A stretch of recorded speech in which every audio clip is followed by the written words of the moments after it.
ओंदू पावसान शेतकऱ्यांक तडाखो दिला। 2 फावटी शेतां उदकापोंदा गेल्ल्यान तरव्याचो धूप जालो। आता तरवो रुजोवन ताची लावणी करप शक्य ना। देखून ट्रान्सप्लांटेशन करून तरव्याची लागवड करपाकडेन शेतकऱ्यांनी लक्ष घाला।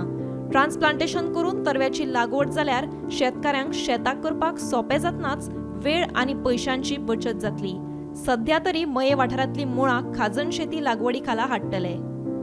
म्हणजे मया हे जी शेतां आमची आसा ती ज्यो नॅचरल कॅलॅमिटी जाली तितून सगळो तरवो बी आमचो 2-2 फावटी घातलो तो सगळो पिड्यार जालो।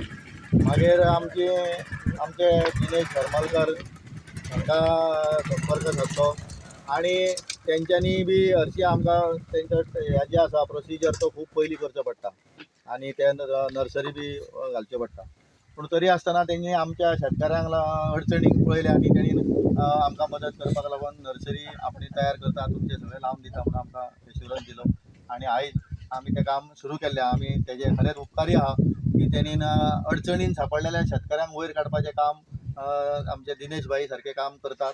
म्हणून आयज शेतकारी खंय तरी आमकांय मोटिवेशन येता की आमी आनीकूय शेतां मातशी उमेदीन करपाची। आयज म्हाका सांगपाक खूब बरें दिसता की आतांच सकाराम पेडणेकर हेंच्यांनी सांगलें की शेतांनी ह्या वर्सा पावस जास्ती पडल्या कारणान जो आमी तरवो घातलेलो 2 वेळा घातलो तरवो 2 फावटी कुसलो आनी आयज ही आधुनीक पद्दत जी भात लावपाची ही मशिनरी ह्या पात्रांवाच्या माध्यमांतसून आमकां उपलब्ध जाली।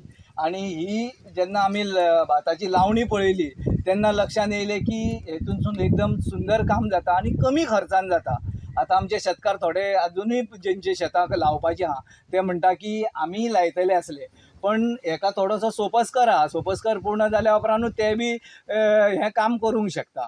आनी सांगपाचो उद्देश इतलोच की आमकां जे पद्दतीन आमी आमचे गांवठी पद्दतीन भात लायता हेका खूब खर्च आहा पण हो कमी खर्चान म्हणजे ₹1.75 म्हणजे सबसिडी धरली जाल्यार ₹1.75 स्क्वेअर मिटर एका शेतकाऱ्याक पडटा आनी हेजो जर हिशोब केलो जाल्यार आमकां खूब कमी हेतून भाताची लागवड करून मेळटली।